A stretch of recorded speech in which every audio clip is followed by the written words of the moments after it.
bintu bitanu bituma Imana itabara. Imana itabara abantu bayo kubera ko biri muri kamere yayo. Iyo Imana itabaye bigaragaza icubahiro cyayo. Impamvu Imana yishimira gutabara abayizera, Imana ni data. Iyo wizeye Imana, Imana irabishigikira, Imana irabifana, Imana irabireba, Imana ibiha agaciro. Gusenga everyday, gusenga buri munsi.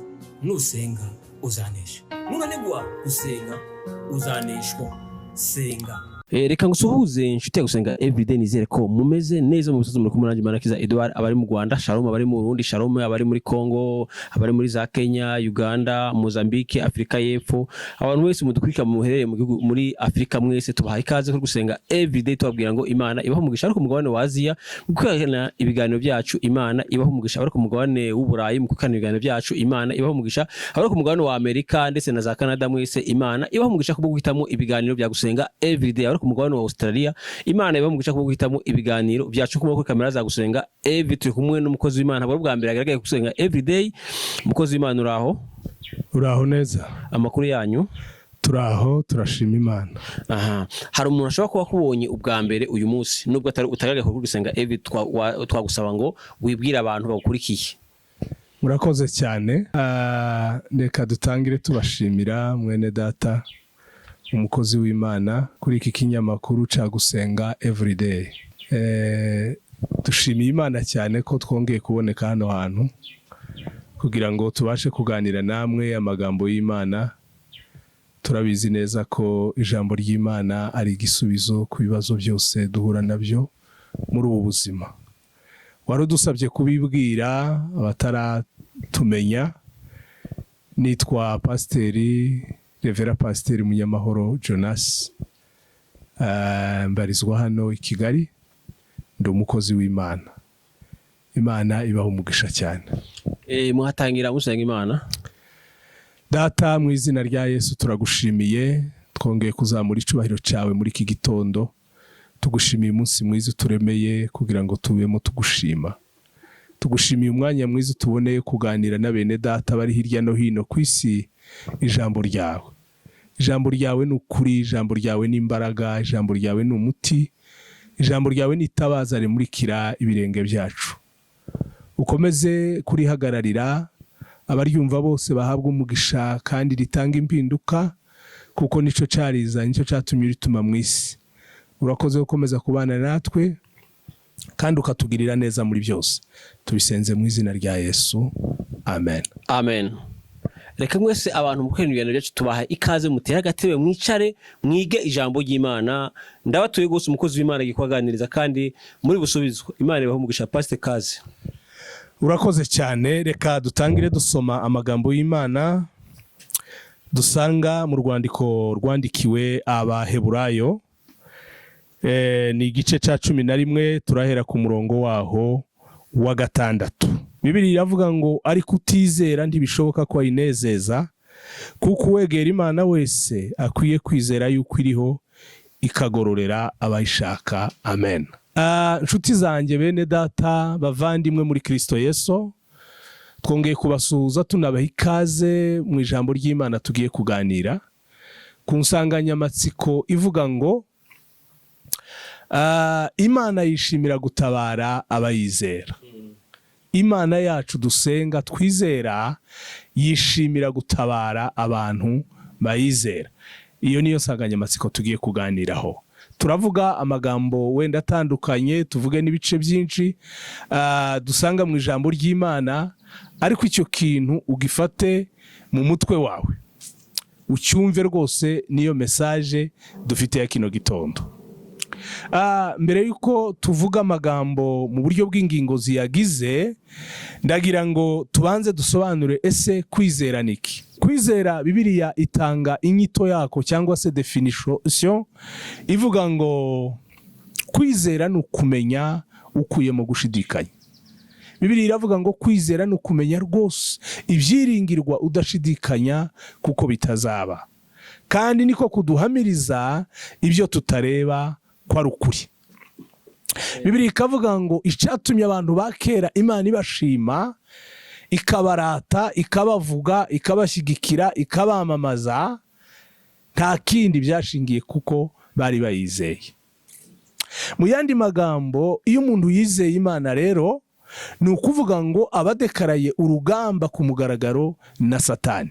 Kwizera nk'umuyoboro uduhuza n'Imana, kwizera niko kudukura muri famiye zacu zisanzwe mu buryo bw'umubiri tukavuka muri famiye y'Imana.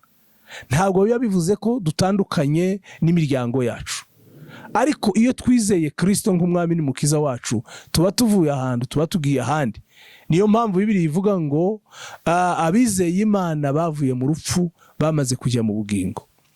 Iyo turi muri iyo position rero, Satani atugabaho ibitero z'uburyo bwinshi, araturwanya. Hari intambara dusangiye n'abandi duhura nazo muri ubu buzima, ariko twebwe abakristo tugira umwihariko wacu, kuko turwana na Satani akoresheje umubiri ndetse n'iyi si dutuyeho. Rero ubutumwa bw'uyu munsi nakuzaniye ijambo ry'ihumure nshuti yanjye, rikubwira ngo warizeye, wamaze kwemera Yesu nk'umwami n'umukiza w'ubugingo bwawe. Urimo kunyura mu bibazo bitandukanye, urahura n'intambara z'uburyo butari bumwe. Satani akugabaho ibitero muri ubu buryo cyangwa se ubundi, ariko ijambo rya none ni ihumure. Ndakubwira ngo Imana yacu twizera yishimira gutabara abayizera. Bwana asifiwe sana. Amen. Reka twinjire muri izi ngingo zigize iki cigisho cacu, ariko ntarabyinjiramo neza. Reka nongere nkubwire ngo kwizera Imana, hari abantu babivuga mu magambo, ariko mu bikorwa no mu mutima ugasanga harimo gushidikanya. Ariko nasomye ijambo ry'Imana rirambwira ngo kwizera Imana kugira imbaraga iyo twakuyemo gushidikanya. Mwumva abantu Imana igitabara kandi yitaho cyane, mubumve neza ukwizera baba bafite. Ndaguhereza ingero z'uburyo bubiri. Urugero rwa mbere, iyo umuntu atega bisi, wenda akora urugendo rurerure cyangwa rugufi, ariko akumva ko agomba gutega bisi, yinjira mu modokari agana mu cyerekezo agiyemo, ntabwo yirirwa abaza shoferi perimi ngo amubwire ngo se uzi gutwara, ngo ashyireho ibindi bipimo runaka. Agira kwizera, agahaguruka, agashinga ibirenge byiwe mu modokari, akagirira shoferi icyizere, akamutwara akamugeza iyo amujyanye. Uko ni ukwizera gukomeye, ukuyemo gushidikanya uko ariko kose. Urugero rwa kabiri, ni mu gihe wenda tubitsa nk'amafaranga yacu mu mabanki n'ahandi. Ufata umutungo ukawubitsa ahantu muri banki, wigirira icyizere, ntiwirirwa ubaza ngo ibi ni ibiki, ngo bizagenda gute, umutungo wanje muzawunsubiza muri ubu buryo cyangwa se ubuhe. Urabyizera, ukayafata ukayatanga, kuko uba ufitiye iriya banki icyizere. Ibishatse kuvuga ngo mu gihe twumvira Imana, tuyisenga, tuyizera, tugomba kwiyegurira ubuzima bwacu bwose sans reserve, nta kindi dusize ku ruhande, tukayizera tuvuye inyuma. Bene abo rero Imana irabakunda kandi yishimira kubatabara. Iyo batatse, iyo barize, iyo bayihamagaye, irabanguka cyane kugira ngo ibatabare. Rero uyu munsi nashatse ko tuvuga ku bintu bitanu bituma Imana itabara abayizera. Usomye mu byanditswe wahasanga byinshi, ariko nifuje ko uyu munsi nkubwira bitanu gusa. Icya mbere, Imana itabara abantu bayo kubera ko biri muri kamere yayo. Muri kamere y'Imana hubatsemo ikintu cyitwa gutabara abantu bayizera. Bibiliya, ijambo ry'Imana riravuga muri Isaya ngo Imana ni ubuhungiro bwacu, niyo itwegera, ni imbaraga, ni umutabazi utuba hafi ngo atuvane mu makuba. Niyo mpamvu tutazatinya. Iyo ni Bibiliya, ijambo ry'Imana, igice cya Isaya cya 46 umurongo waho wa mbere. Bwana Yesu asifiwe sana. Iri ni ijambo rijya rimfasha cyane iyo ndisomye. Bibiliya iravuze ngo Imana ni ubuhungiro bwacu. isi iyo tujyanye hirya no hino, iyi Satani akatugabaho ibitero z'uburyo butandukanye. Umva, Bibiliya iravuze ngo Imana ni ubuhungiro bwacu.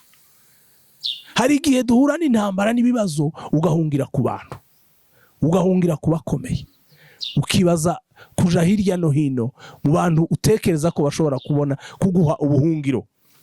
Ariko umva, ijambo ry'Imana rivuze ngo Imana ni ubuhungiro bwacu, niyo itwongeramo imbaraga, ni umutabazi utuba hafi ngo atuvane mu makuba. Isaya rero aravuga ngo niyo mpamvu tutazatinya. Uca akarongo kuri iki kintu kivuga ngo ni umutabazi. Umuntu atabarwa iyo ari mu kibazo, umuntu atabarwa iyo afite ibintu bimunaniye kuba yabikemura ku giti ciwe. Rero ijambo ry'Imana, ikintu ca mbere, ingingo ya mbere, Imana kudutabara nk'abizera nuko biri muri kamere yayo. Bwana Yesu asifiwe sana. Dufite Imana ituba hafi. Hari umuririmbyi aravuga ngo dufite Imana ihora iturengera, ngo mu gihe cyangirente, mu gihe cyangirente nico gihe Imana itwumva igitubera igisubizo. Uwo muririmbyi yaravuze ngo igihe tunaniwe, ngo kandi ngo dusa nk'aho Imana yaturetse, ngo tuze twiringira yuko iyo Mana yacu iri hafi kandi ifite kudutabara. Amen. Haleluya. Iyo Mana ifite kudutabara. Undi muririmbyi aravuga ngo rimwe na rimwe ngo abantu baza basa nkaho ngo Imana ngo nkaho yabibagiwe, ngo bakibaza ngo none yabibagiwe. Ariko aravuga ngo mu gihe tumaze kuvuga ngo ntibigishobotse, ngo ico nico gihe Imana ivuga, ico nico gihe Imana ikora, ico nico gihe Imana itabara. Asifiwe Bwana Yesu. Amen. Ikikwereka ko ubutabazi buba muri kamere y'Imana. Nasomye ijambo ry'Imana hano mu butumwa bwiza bwa Yohana, igice cya 3 umurongo wa 17 uhereye ku wa 16 n'uwa 17. Biravuga ngo Imana yakunze abari mu isi cyane, ngo bituma itanga umwana wayo w'ikinege, kugira ngo umwizera atarimbuka ahubwo ahabwe ubugingo buhoraho. Umurongo wa 17 uravuga ngo Imana ntiyatumye umwana wayo mu isi ngo gucira abari mu isi hiteka, ahubwo ngo yamutumye kugira ngo abari mu isi bakizwe nawe. Asifiwe Bwana Yesu. Amen. Kugira ngo abari mu isi bakizwe nawe. Buriya iki urugamba rukomeye cyane twagiyemo, twarushizwemo n'icyaha.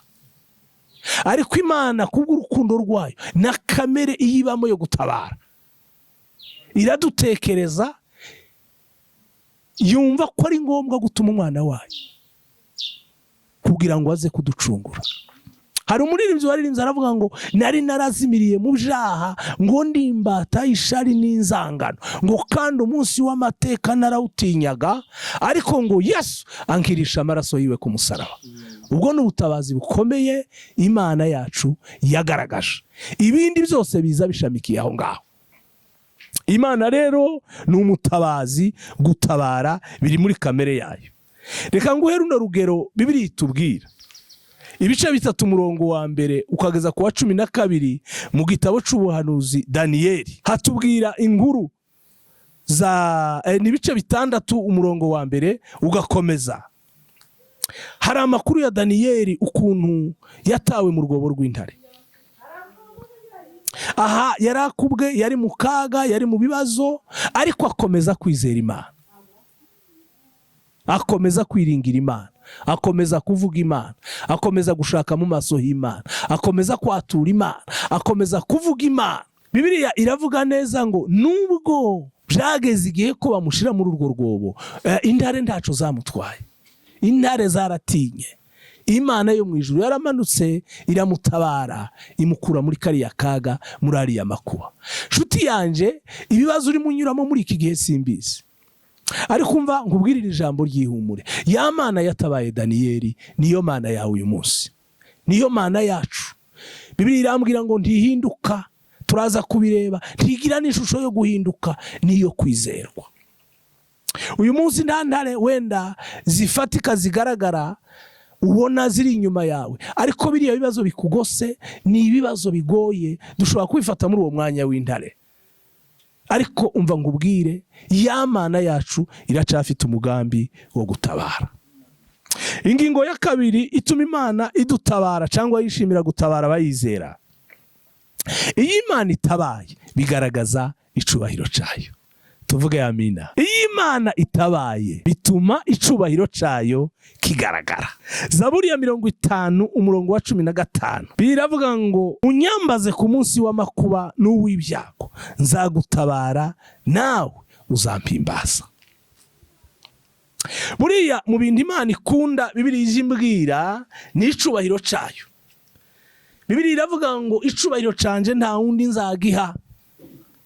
Niyo ushatse kucihesha cyangwa ukaciyitirira murabipfa. Imana ntabwo ibikwemerera. Bibiliya irambwira ngo umugabo witwa Nebukadinezari yashatse kuciyitirira, ariko muzi byamubayeho. Ubwenge bwe bwarahindutse, yisanga mu ishyamba ararisha nk'inyamaswa. Herode nawe nuko byagenze, ngo yambaye umwenda aje imbere y'abantu avuga amagambo akomeye, ngo abantu baravuga bati noneho si ijwi ry'umuntu ni ijwi rya marayika. Ariko muri ako kanya Bibiliya irambwira ngo yahise abizira, yaguye hasi arapfa, kandi ngo ahita niyo ziragaragara ku buzima ku mubiri we.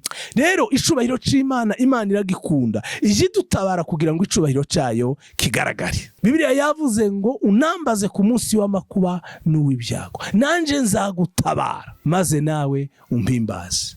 Imana rero kuko ikunda icubahiro cyayo yishimira no kudutabara, kuko mu kudutabara niho hava amashimwe yayo. Imana yishimira gutabara kugira ngo icubahiro cyayo camamare.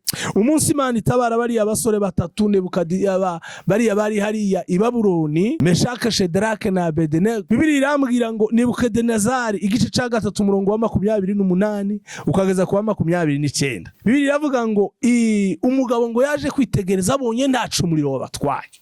Avuga aya magambo azamura icubahiro c'Imana. Mwene data, uje ukomera wizere, ukomeze utumbira Imana yawe. Iyo imaze kukurokora igukuye muri biriya bibazo, hava ubuhamya, hagaragara icubahiro cayo. Abantu bizera Imana bamenya ko twamenye Imana y'ukuri kandi Imana y'imbaraga.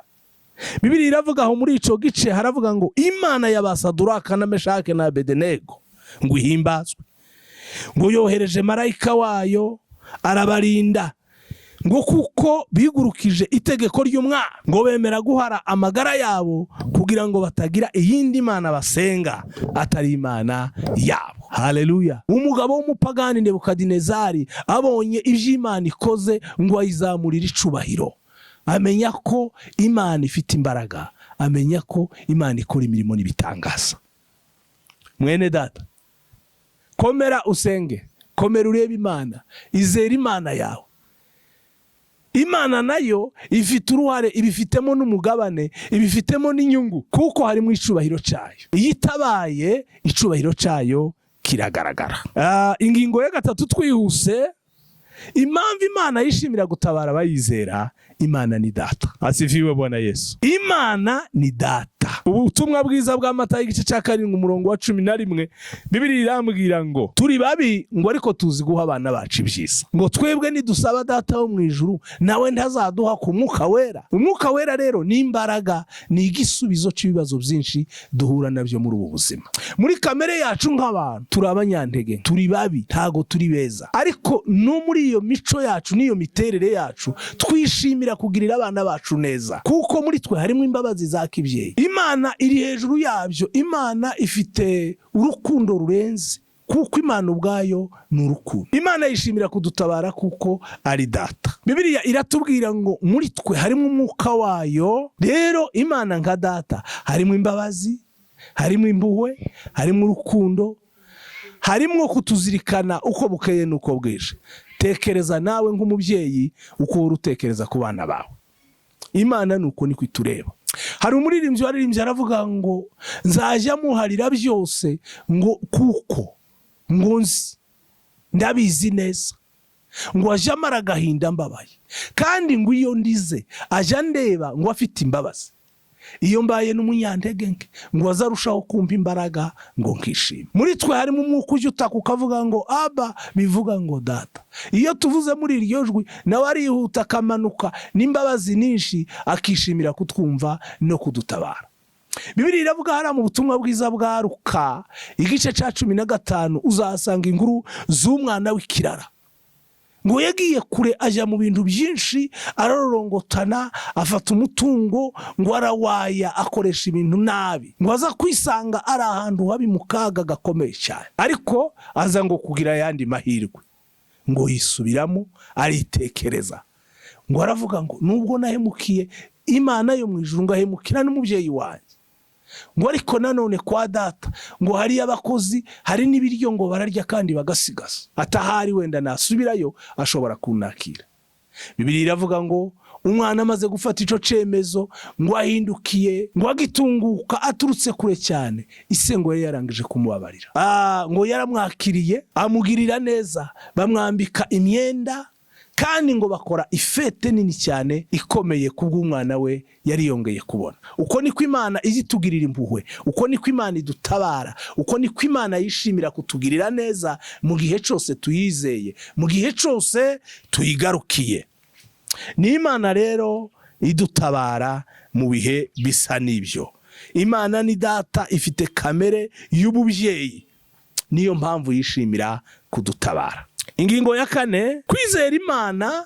Bibiliya yavuze ngo ntibishoboka ko umuntu wizera Imana ngo ashobora kwinezera. Umurongo hariya mu Baheburayo ibice 11 mu murongo wa 6 ngo uwegera Imana wese ngo akwiye kwizera kwiriho, kandi ngo akamenya neza ko igororera abayishaka.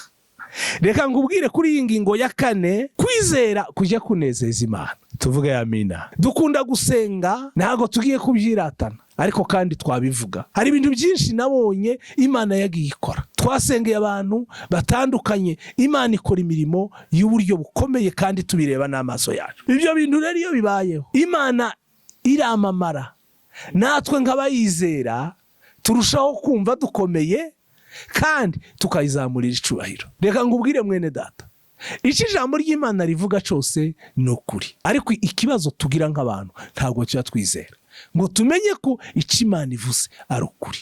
Ariko reka ngubwire muri iki gitondo ko iyo wizeye Imana, Imana irabishigikira, Imana irabishigikira, Imana irabifana, Imana irabireba, Imana ibiha agaciro gakomeye cyane. Ingoma za 2 igice cya 16 umurongo wa 9, Bibiliya iravuga ngo amaso yayo ngo aracuragana, areba isi yose, arazenguruka akitegereza, akareba kugira ngo areba abantu bafite imitima itunganye. Iyo usomye mu butumwa bwiza bwa Matayo igice cya 14 umurongo wa 23 ukageza ku wa 30, Yesu yagukoze ivuga butumwa n'ubundi nguko arasanzwe abikora. Nyuma ngo intumwa ziza kugenda mbere ye, aza ngo kubaserukaho mu rukerera, ariko ngo agihinguka aturutse kure bari mu nyanja, ngo bamwibazaho ntibamenye uwo ari we, baratinya. Akomeza kugendesha amaguru hejuru y'amazi, agenda hejuru y'amazi, ngo agiye kubegera ngo bagire ubwoba, baratinya, ariko ngo arabahumuriza, aravuga ati mwitinya niki. Petero ngo aravuga ngo nimba ari wowe, ngaho tegeka nanje ngendere hejuru y'amazi. Muri ako kanya ngo aramubwira ngo ngwino. Petero ngo arahaguruka, ahagurutse ngo agenda hejuru y'amazi, agenda hejuru y'amazi. Reka ngubwire, iyo twizeye Imana, ibintu bikomeye, ibintu bitugoye tubica hejuru. Iyo twashingiye ku ijambo ry'Imana, Imana ishigikira kwa kwizera kwawe, Imana ihera kuri kwa kwizera kwawe. Asifiwe Bwana Yesu. Amen. Mwene data, reka ngubwire ko ni wizera, ntugire ngo urimo urakora ubusa, ntutinye. Imana icyo kintu iragishigikira cyane mu buryo bukomeye. Twigeze kubona tuje ahantu gusengera umuntu wari ufite ikibazo gikomeye cyane. Tugezeyo turamusengera, yari umurwayi. Reka nshyiremo ako kantu k'ubuhamya kagufi kugira ngo wumve ikintu cyo kwizera. Turasenga umunsi wa mbere, umunsi wa kabiri ntibyakunda, umunsi wa gatatu tubaza Imana impamvu z'icyo kintu. Imana idutegeka ikintu tugomba gukora gisanzwe, turagikora. Tugikoze dushingiye ku kwizera Imana gusa, ikintu coroheje pe, twaragikoze. Muri ako kanya umurwayi wari imbere yacu, Imana imuha ubuzima, arakira. Tuvuge amina.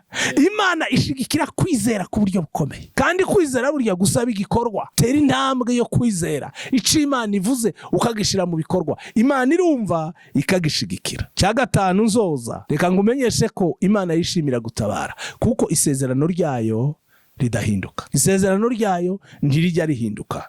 Ibyo Imana yasezeranije byose irabikurikirana kugeza ku cyanyuma, ntabwo ishobora kubeshya, ntabwo ishobora guhinduka. Nari mbivuzeho haruguru. Igitabo cyo kubara ibice 24 umurongo wa 19, Bibiliya iravuga ngo Imana si umuntu ngo ibeshe, kandi si umuntu ngo yicuze. Ibyo Imana yavuze no kubikora izabikora. Iri jambo ry'Imana amasezerano arimo yose ni ukuri. Iyo uyagendeyeho ukayemera, Imana irayahagararira kandi ikayasohoza. Nshuti yanje, reka ngubwire ngo Imana ikunda kwizera, Imana ishigikira abizera, Imana ihumuriza abizera, Imana itabara abayizera. Yoshua igice cya 21 umurongo wa 45, Bibiliya iravuga ngo nta sezerano na rimwe ry'Imana yavuze ngo ritasohoye, cyangwa se ryapfuye ubusa, ryaguye hasi. Mu byo Imana yamubwiye byose nta na kimwe itasohoje. Itangiriro igice 21 umurongo wa 1 ukageza ku wa 2, Bibiliya iravuga ngo Ibrahimu yakomeje kwizera Imana ye mu bihe byari bigoye, mu bihe wenda yarebaga n'amaso akabona ntibikunda, ariko akomeje kwizera Imana. Imana yarabikoze, Imana yarabishohoje. Imana yo mu ijuru iguha umugisha, Imana ikugirire neza, ukomeze wizere. Dushingiye kuri ibi bintu rero, ntucike intege. Ibibazo urimo unyuramo muri iki gihe, komeza wizere Imana. Reka ngusubirire mu bino bintu. Imana yacu itabara abayizera kubera ko ni kamere yayo, biri muri kamere yayo. Ntabwo tuyishyiraho igitutu ngo ari bwitabara, oya, ahubwo nibyo biyigize, ni kwiremetse, ni kwimeze, ni kwikora, biri muri kamere yayo. Icya kabiri, biza bigaragaza icubahiro cyayo. Icya gatatu, Imana ibikora kubera ko ari data. Icya kane, bijya biyinezeza, bituma nayo ubwayo inezerwa, kuko Imana yishimira kwizera abayizera, irabishimira barayinezeza. Icya gatanu, gutabara kw'Imana biri mu isezerano ryayo, kandi isezerano ryayo ntishobora kurihindura. Icyo yavuze no kugikora izagikora. Izera Imana, bwira Imana yawe ibikugoye n'ibikunaniye, ukomeze uyihanga amaso. Hari igihe ushobora kuvuga uti ntinze mu rugamba, bimeze gutya, ese Imana ijya yumva koko?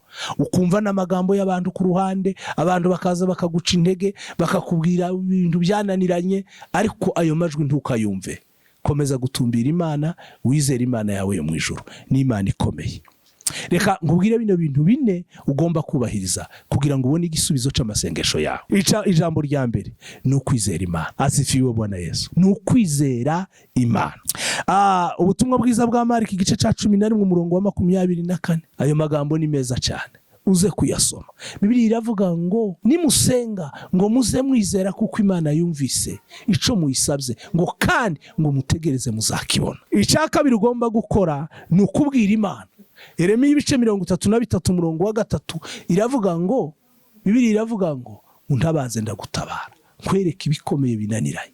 Imana yacu ni umutabazi kandi ukomeye. Kane, gatatu, gerageza gukiranuka ku kantu gatoya na kanini. Zaburi ya 34 umurongo wa 15. Icyanyuma, ugomba gushimira Imana mbere y'uko ubona igisubizo, ukadekarara ubutsinzi, ukamenya kuko Imana yawe iri mu ruhande rwawe kandi yamaze kukumva.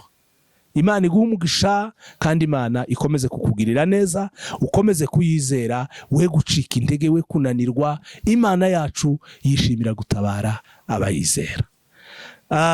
Murakoze cyane. Imana yo mu ijuru bagirire neza. Mwari kumwe n'ubundi n'umukozi w'Imana Revera Pasiteri Munyamahoro Jonas. Nimba wifuza rero gusengana natwe, turagira ngo tuguhereze inimero yacu, waduhamagara hanyuma tugasengana nawe, kuko tubonye ibintu byinshi Imana ikora biciye mu kuyihamagara no kuyisenga, kandi dufite ubuhamya bw'abantu batandukanye Imana yagigirira neza biciye mu gufatanya no gusenga Imana. 0788 689 817. Imana ibaha umugisha kandi Imana ibagirire neza. Murakoze cyane. Senga Imana. Data ugize neza, ijambo ryawe ni ukuri, ijambo ryawe ni imbaraga, ijambo ryawe ni ubusinzi. Turakwizera tukagutakira ukatwumva kubera ko biri muri kamere yawe. Ntabwo ujye uhemuka, ntugire ishusho yo guhinduka. Turagutabaza ukatwumva kuko uri data. Turagutabaza ukatwumva kuko wumva isengesho ryacu kandi ukubahiriza isezerano ryawe. Ukomeze kubana na bene data bari hirya no hino, abari mu bibazo bitandukanye, abamva buno butumwa bose bahabwa umugisha n'iri jambo kandi bakomezwe naryo kuko ijambo ryawe ari ukuri. Urakoze kuko iri sengesho ryumvise, tubisenze mu izina rya Kristo Yesu Umwami. Amen. Amen. Reka tugushimire mukozi w'Imana, tukubwire ngo Imana igumugisha. Reka dushimire nawe warubanye natwe muri kiganiro, tukubwire ngo Imana igumugisha. Reka dushimire wowe kandi subscribe cyangwa ukoze sabone, tukubwire ngo nawe Imana igumugisha. Reka dushimire wowe uzufata ibiganiro byacu ukabisharinga cyangwa ukabipartage cyangwa ukabihereza inshuti yawe, tukubwire ngo Imana igumugisha. Nawe ushobora kuba ubonye kino kiganiro kigufashije, sharinga, gihereza inshuti yawe, uzadufashije kwamamaza ubutumwa bwiza. Iyo nawe utaha, shalom shalom. Witeka umva gusenga kwanje, utaka kwanje kukugereho, gusenga kwanje gushimwa imbere yawe, kumubavu no kumanika amaboko yanje, kube nk'igitambo cyane mugoroba.